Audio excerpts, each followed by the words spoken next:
Martín Vizcarra.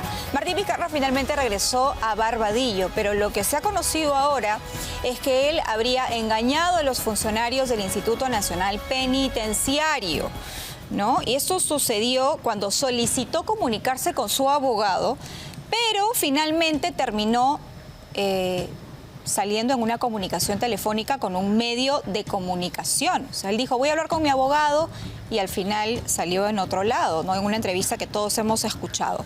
El reporte añade que el técnico de pabellón, Vicente Nevado Sandoval, intervino en la comunicación que en ese momento estaba sosteniendo Martín Vizcarra con ese medio de comunicación, al detectar que el interno no conversaba con su abogado como inicialmente él mismo lo había solicitado y planteado.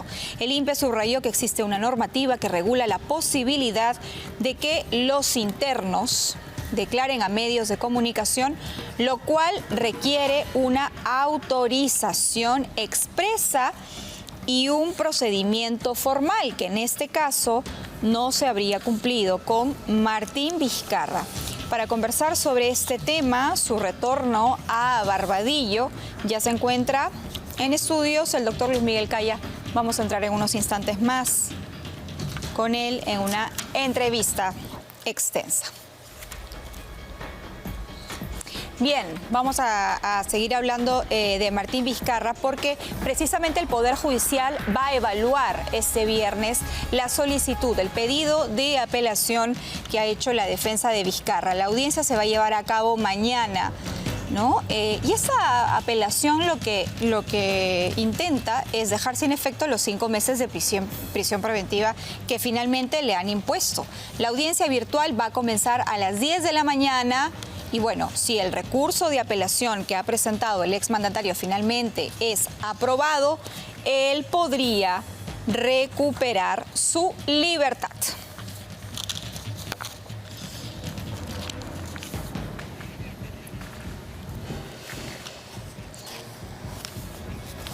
Como ya lo había adelantado, estamos con el doctor Luis Miguel Caya, a quien le doy la más cordial bienvenida. Doctor, ¿cómo está? Buenos días. Hola, buen día, muchas gracias. A ver, finalmente lo regresaron a Barbadillo, desde donde creo existe un consenso general. No debió salir Martín Vizcarra, debió permanecer allí básicamente porque se trataba de un expresidente. ¿Cuál es su lectura, doctor, de todo lo que ha pasado? Estas idas y venidas del INPE, que finalmente es el Ministerio de Justicia, que finalmente le reporta a la Presidencia de la República. Bueno, yo creo de que aquí lo que se está tratando de hacer con el señor Vizcarra es tratar de victimizarlo, y lo cual lo ayuda y fortalece dentro del esquema político que él tiene. Ha salido a defenderlo quien seguramente va a ser el candidato del partido político Perú Primero, que es su hermano, Mario Vizcarra, que ya está saliendo a la palestra, ya se está dando a conocer, y seguramente va a ser pues el defensor de Martín Vizcarra Cornejo. Y esta situación de que lo sacan de Barbadillo, lo vuelven a poner a Barbadillo, creo que lo único que hace es fortalecer esa campaña de victimización de la cual Martín Vizcarra es experto. Ya, pero la decisión de moverlo de penal finalmente ha venido de este gobierno. Entonces, ¿cuál sería el interés de este gobierno de victimizar a Martín Vizcarra? De repente generar cortinas de humo. Recuerda tú, Perla, de que en el momento que Vizcarra es recluido en el penal Barbadillo, existía un marco legal en el cual se basó la primera calificación que se hizo. En ese momento, si advirtieron que había un vacío legal, lo que se debió hacer inmediatamente fue justamente resolver o absolver ese vacío legal. Pero decidieron hacer todo lo contrario, lo más fácil, de repente utilizarlo políticamente con la finalidad de buscar alguna cortina de humo para tapar situaciones como las que hemos visto el día de ayer, por ejemplo. El allanamiento a la casa del hermano de la presidenta, un posible allanamiento a la casa y al trabajo del señor Santibáñez, si es que no fuera aforado desde el día sábado. Recuerda que el señor Santibáñez ya es un aforado más. Entonces, yo creo de que estas situaciones se han venido trabajando desde el gobierno central, desde el Ejecutivo, con la finalidad pues de utilizar a Martín Vizcarra como una cortina de humo, pero más allá de ello también con la finalidad de victimizarlo. No te olvides de que Vizcarra aprovecha cada una de las oportunidades que tiene siempre para hacerse la víctima, para sacar réditos políticos y para que la población vea de que se está haciendo una injusticia con él. Antes de profundizar un poco en esto que nos comenta, doctor, y que me parece importante, y cómo estos dos hechos estarían conectándose, es decir, el cambio de penal de Martín Vizcarra con el allanamiento realizado ayer a la casa del hermano de la presidenta. Efectivamente, ¿no? Apenas él supo, Martín Vizcarra, que iba a ser movido a Ancón 2, Piedras Gordas, dio una llamada telefónica, pero con un medio de comunicación. Él dijo, sin embargo, que se quería comunicar con su abogado. Asumimos entonces que el Instituto Nacional Penitenciario va a aplicar algún tipo de medida disciplinaria en este caso, y si es que hay algún antecedente parecido. Y debería de hacerlo. El INPE ha sido sorprendido por el señor Vizcarra. El señor Vizcarra ha infringido las normas penitenciarias y lo que corresponde en este caso es una sanción ejemplar. Vizcarra, como tú bien lo dices, solicita una llamada con su abogado, pero utiliza, y está en el reporte que hace el personal del INPE que está a cargo de la custodia del señor Vizcarra, y al momento de pedir el teléfono solicitó e indicó de que iba a llamar a su abogado. Sin embargo, a quien termina llamando es a un medio de comunicación en el que el señor Vizcarra hizo proselitismo político porque evidentemente se estaba victimizando y estaba señalando situaciones que no tenían absolutamente nada que ver. ¿Qué medida disciplinaria podría recaer sobre Y aquí lo que ha Vizcarra? infringido el señor Vizcarra es la directiva número 008 del año 2021 emitida por el INPE, que establece, que regula, que norma justamente cuál es el procedimiento para que los internos puedan dialogar o puedan tener entrevistas con medios de comunicación. Es decir, aquí tiene que haber una autorización, tiene que haber un pedido y tiene que haber una calificación, lo que no ha existido en este caso. Entonces, lo que tiene que hacer el INPE es una apertura de un proceso administrativo y disciplinario donde inclusive ya tenemos antecedentes. Por ejemplo, recuerda tú el caso del señor Pedro Castillo Terrones, donde trasladó una carta, solamente por trasladar una carta firmada a un medio de comunicación, fue sancionado por 15 días incomunicado. Entonces lo que aquí correspondería de repente es tener el mismo trato con la finalidad de que el señor Martín Vizcarra Cornejo cumpla las medidas disciplinarias que debe de cumplir todo interno. No tiene la libertad él, tiene medidas restrictivas evidentemente y creo de que debe de dar cumplimiento a las normas que regulan estos casos. El hermano de Martín Vizcarra es efectivamente quien está de alguna manera heredando, ¿no?, todo el tema político de Vizcarra, ¿no?, con intenciones probablemente de postular o de tener alguna bancada más o menos importante en el siguiente Congreso de la República. Y efectivamente hay una utilización política, no solamente de parte de lo que sería el Ejecutivo, que lo vamos a abordar ahora, sino también del propio Vizcarra, quien claramente sale y dice, yo no voy a apelar esta decisión, pero sin embargo su hermano ingresa una medida de habeas corpus, me parece, que está buscando la libertad de Vizcarra. Y es más, mañana hay una audiencia en la que se va a ver precisamente si le otorgan o no libertad. A ver, el habeas corpus presentado por el hermano del señor Vizcarra fue por el traslado que tuvo a Piedras Gordas, de acuerdo, a Ancón 2. Entonces, al haber retornado a Barbadillo, seguramente este habeas corpus ya queda sin efecto. El día de mañana, como tú bien lo has referido, se va a ver la apelación que ha hecho la defensa del señor Vizcarra a esta prisión preventiva que fue otorgada hace algunos días atrás y que tiene al señor Vizcarra dentro de Barbadillo. Pero estas situaciones que se han dado, que se han producido en los últimos días, en las cuales, por ejemplo, Vizcarra no tiene una conducta adecuada al hacer esta llamada telefónica, burlándose de los efectivos o de los miembros del INPE, no contribuye en nada a de repente ver la disciplina con la cual Vizcarra puede tener. Y recuerda que uno de los argumentos del fiscal Juárez Atoche es de que Vizcarra no cumple las medidas restrictivas. Y justamente al no cumplir las medidas dentro del INPE también se cumple esa teoría que tiene el fiscal Juárez Atoche, lo cual representa un peligro de fuga, representa un peligro procesal. Y creo que el día de mañana lo que tiene que hacer el Poder Judicial es ratificar esta medida de 5 meses de prisión preventiva contra Martín Vizcarra con la finalidad de que nos aseguremos de que Vizcarra no fugue del país, esté presente el día de la lectura de la sentencia y cumpla una sentencia condenatoria. Pero podría él decir, a ver, me han vulnerado el derecho, me han movido de un penal a otro, luego me regresan al mismo, acá hay un manejo político de esta situación.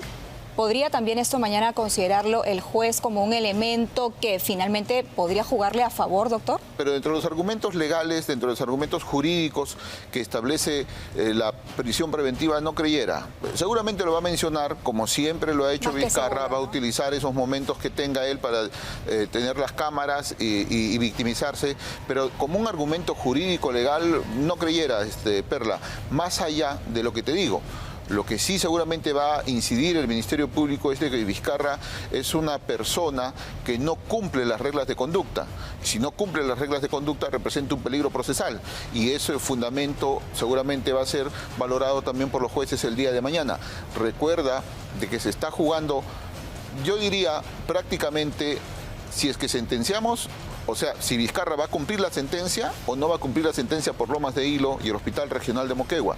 Y lo que tenemos que ver de aquí en adelante, el día de mañana estoy seguro que se va a ratificar esta medida de prisión preventiva, entonces lo que tenemos que asegurarnos es de que este juicio avance, que este juicio que está demorando en demasía, de una vez por todas, el Poder Judicial le ponga pie al acelerador y empiece a realizar audiencias, si es posible, todos los días con la finalidad de que en noviembre o diciembre de 2025 tengamos una sentencia condenatoria contra Martín Vizcarra. ¿Se refiere usted a que de pronto no vaya a acabar esa medida de prisión preventiva y todavía no se haya leído la sentencia y entonces nos encontremos frente a un posible vacío que él pudiese aprovechar para pedir de pronto un asilo político, si saliera en libertad por esta desfase? Efectivamente. El día de la lectura de sentencia, yo lo he dicho siempre, Vizcarra va a fugar del país. El día que se esté dando lectura a la sentencia, Vizcarra seguramente va a estar tomando un avión privado, como ya lo ha hecho y como ya sabemos, y dirigiéndose a cualquier país del mundo. Entonces, para evitar eso, creo que se ha hecho bien esta prisión preventiva que tiene que ser ratificada el día de mañana. Pero para tener la seguridad de que Vizcarra cumpla una sentencia condenatoria, tenemos que acelerar pues el proceso judicial. Te comento algo. En los últimos 30 días nada más, solamente se han desarrollado 13 horas de audiencia.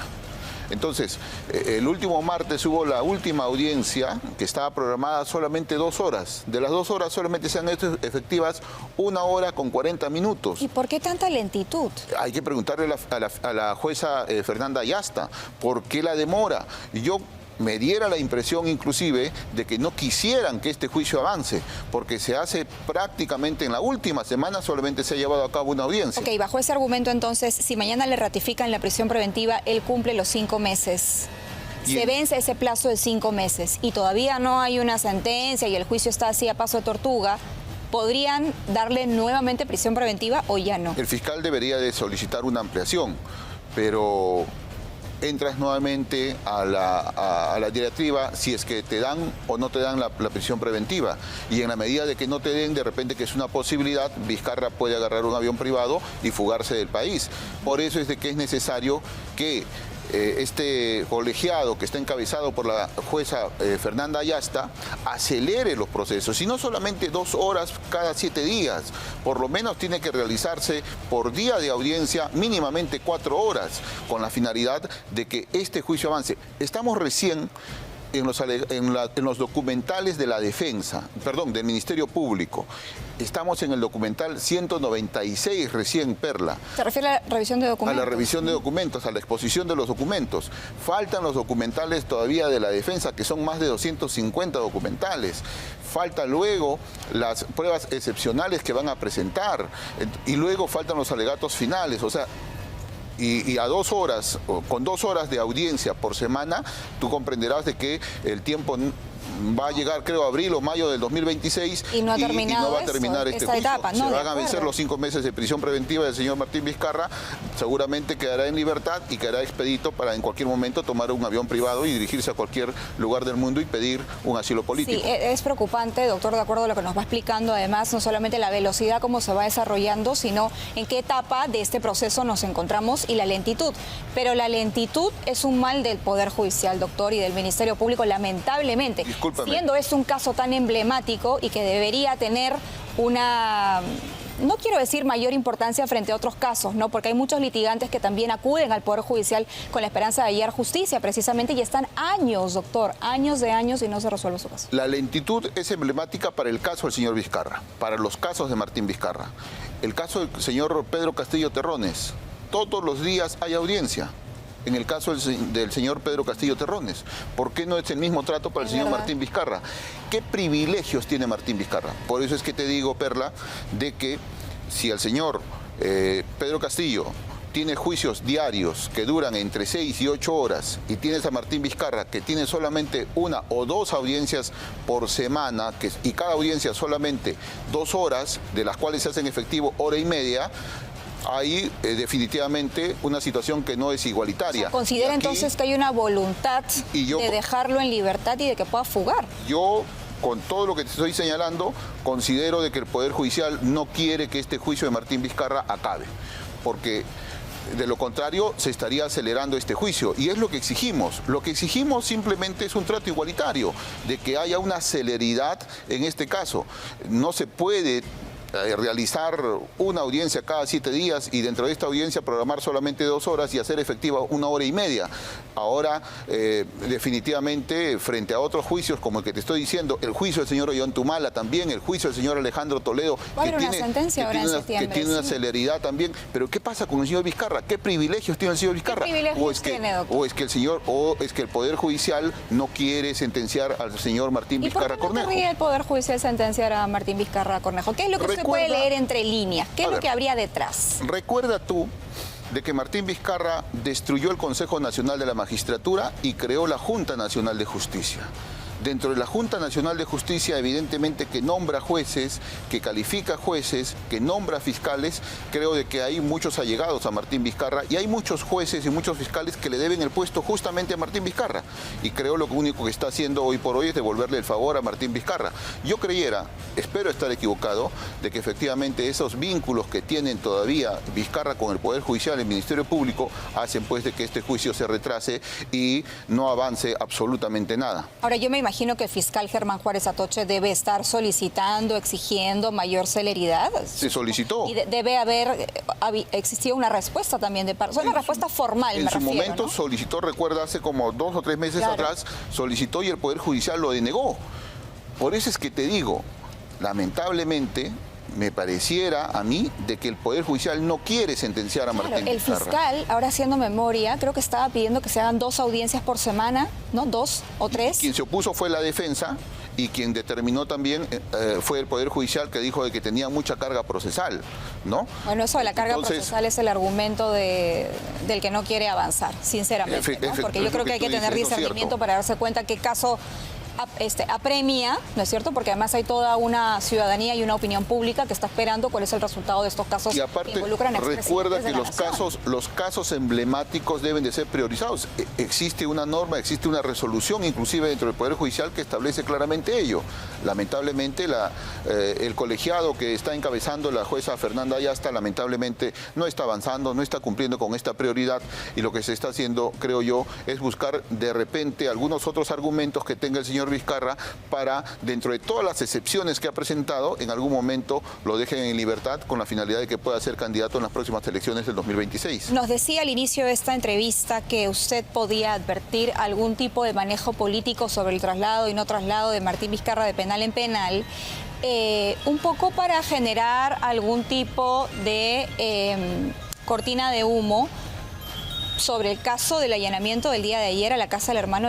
Quisiera profundizar en ese tema, doctor. Sí, yo siento algún tufillo de que se ha utilizado este caso de Vizcarra con la finalidad pues de evitar que los medios de comunicación centren su atención en el caso del hermano de la Presidenta de la República, del hoy ministro de Justicia y hombre de confianza de la Presidenta. Y creo de que también nos está mostrando de que este caso de Vizcarra va a ser utilizado en cualquier momento por el Poder Ejecutivo para tratar de tapar estas situaciones. Espero estar equivocado, espero que no vuelva a ocurrir esta situación, de que el caso Vizcarra ya no se hable más, al menos dentro del Poder Ejecutivo, dentro del INPE, porque si bien es cierto, el INPE pertenece al Ministerio de Justicia y el Ministerio de Justicia responde a la Presidenta de la República, ¿no? Entonces, creo de que aquí debemos de tener mayor cuidado. Pido al Ministro de Justicia no volver a tocar el tema Vizcarra con la finalidad de utilizarlo políticamente y que de repente sirva de una cortina de humo para tapar las investigaciones que se hacen a este gobierno. Bueno, por lo menos no debería en cuanto a otro nuevo traslado, porque el INPE ya ha oficializado una resolución para modificar la directiva de clasificación de los internos y ver a qué penal van. Lo cual debe haberse hecho desde el primer momento. Claro, y no esperar estas movidas, ¿no? Ahora, el señor Santibáñez ha sido nombrado ministro el sábado y a partir de ese momento tiene la condición de aforado. ¿Considera usted que de pronto este nombramiento en el gabinete era una manera porque se sabía quizás que iban a realizar estos allanamientos? Yo creo que sí. Particularmente pienso que sí, que este nombramiento intempestivo, fugaz, porque nadie lo tenía previsto, creo que nadie estaba previendo el retiro del ministro de Justicia, se ha dado justamente por conocimiento ya de un posible allanamiento que se haya dado en este caso. Y seguramente al tener, es más, en la resolución del juez Víctor Alcócer señala claramente de que se tenga en cuenta y se respete el derecho de los aforados. O sea, refiriéndose evidentemente a Santibáñez y a la misma presidenta de la República. También recuerda que en esa resolución que ha emitido el juez Alcócer, permitiendo el allanamiento de algunos inmuebles, también declara infundado el allanamiento del propio Palacio de Gobierno. Entonces, yo creo de que esto ya ha sido premeditado por parte de la Presidencia de la República con la finalidad de repente de otorgarle nuevamente esta inmunidad al señor Santibáñez con la finalidad de que no siga avanzando en estas investigaciones, lo cual me parece totalmente lamentable. Pero hay algo muy importante aquí. Entiendo que este apuro, esta premura, también lo que va a hacer es que el señor Santibáñez se ponga a trabajar. Y dentro de lo más importante que va a ponerse a hacer es, creo, el retiro del Perú de la Corte Interamericana de Derechos Humanos. Sí, lo ha anunciado como una de sus primeras medidas, ¿no? Y de lograrlo creo de que va a ser muy importante. Pero también anunció reformular o reorganizar el sistema de justicia que atañe al Ministerio Público, que es finalmente quien ha pedido esta autorización para hacer el allanamiento, los allanamientos. Justamente lo que te iba a decir. Otra de las medidas que también ha anunciado es la reforma del sistema de justicia, lo que incluye el Poder Judicial, el Ministerio Público y también el Instituto Nacional Penitenciario. Y creo de que estos dos objetivos, de lograrlo él, va a ser, creo, muy importante dentro de esta situación. Evidentemente, el primer mensaje que da Santibáñez es vamos a contribuir a la reforma del sistema de justicia, una situación que no le agrada absolutamente en nada a los fiscales supremos, dentro de ellos la señora Adela Espinosa, y seguramente van a continuar este tipo de investigaciones en contra del señor Santibáñez, estos reglajes de los cuales están siendo objetos inclusive algunos fiscales supremos como el señor Tomás Gálvez, que ha denunciado que está siendo arreglado por su propia institución. La propia institución del señor Tomás Gálvez lo está arreglando a él, lo está persiguiendo con la finalidad pues seguramente de en algún momento tener alguna sanción o de repente alguna medida aún peor. Ok, entonces hay un enfrentamiento permanente entre el Ejecutivo y el Ministerio Público. El Ejecutivo saca los dientes, anuncia una reforma del sistema de justicia, la salida o el inicio de las acciones para que Perú salga de la Corte Interamericana de Derechos Humanos y por otro lado el Ministerio Público allana, ¿es más o menos la lógica? Y es que no queda la menor duda que en los últimos años el Ministerio Público está siendo utilizado como un instrumento político. Ya no es una institución del Estado, ya no es un órgano autónomo. Hoy el Ministerio Público se ha convertido en una institución política, alejándose de su verdadero rol, alejándose de su verdadero trabajo que debe ser perseguir el delito. Lamentablemente hoy creo que el Ministerio Público necesita ser reformado. Hablo en general. Todos los fiscales supremos deben de ser retirados sistemáticamente con la finalidad de que se pueda transparentar. Es una pena que estemos al medio de dos enfrentamientos así tan claros. Es verdad que en muchas oportunidades el Ministerio Público avanza muy rápido para algunos casos, para otros casos no. Lo hemos además documentado aquí en este canal en varias oportunidades. Pero parece que en el caso, por lo menos en este caso, Santibáñez sí estaría involucrado en un asunto de cuando era ministro del Interior y que tiene que ver con esta mina y con la defensa de algunos policías. a su criterio, doctor, ¿existirían los argumentos lo suficientemente sólidos como para realizar esta línea de investigación en el Ministerio Público? Porque, digamos, tampoco podemos poner las manos al fuego por Juan José Santibáñez o por Nicanor Boluarte, porque pero tenemos que ver también de que todos gozamos de la presunción de inocencia. Todo ciudadano tiene el derecho de presunción de inocencia y tiene el derecho también de poder ser representado dentro de un proceso de investigación. Lo que se ha dicho por parte de la defensa del señor Nicanor Boluarte es de que él no se encontraría como investigado, sino sería parte de una investigación. En algún momento habrían señalado su nombre. Entonces, creo que no es muy claro esta investigación. Lamentablemente, yo sí creyera... ¿Que allanen si una persona no es parte de una investigación? Lamentablemente, pues, el juez Víctor Alcócer ha dado esta decisión. Y, ojo, el señor Alcócer ya se equivocó en algunos casos. Recuerda con el tema de Martín Vizcarra que la sala tuvo que corregirlo y le dijo de que no tuvo una motivación debida en una decisión en el caso de Martín Vizcarra. Pero él decidió no darle prisión preventiva y la sala corrige. Por eso es de que yo no creo mucho en las decisiones del juez Víctor Alcócer y creo de que aquí de repente ha habido alguna equivocación de parte de este juez y la defensa de Nicanor Boluarte tendrá pues que hacer valer su derecho y evidentemente también en su momento el señor Santibáñez deberá de contribuir y colaborar con las investigaciones. Evidentemente ahora es aforado, pero en algún momento dejará el cargo y tendrá que ser parte de las investigaciones conforme a derecho. Gran análisis. Muchas gracias al doctor Luis Miguel Caya conversando con nosotros esta mañana, enfocando las distintas aristas, ¿no? Parece un verdadero juego de tronos del poder. Bueno, ¿vamos con más? ¿Qué vamos? Ok. Hacemos una pausa y regresamos con Fernando Rumiche, quien llega con toda la información deportiva. Gracias, Perla. Tras la pausa, venimos con Marco López, clasificado a la siguiente fase de la Champions League. Y también todo lo mejor del fútbol internacional, peruanos en el extranjero y mucho más. No se muevan, ya volvemos.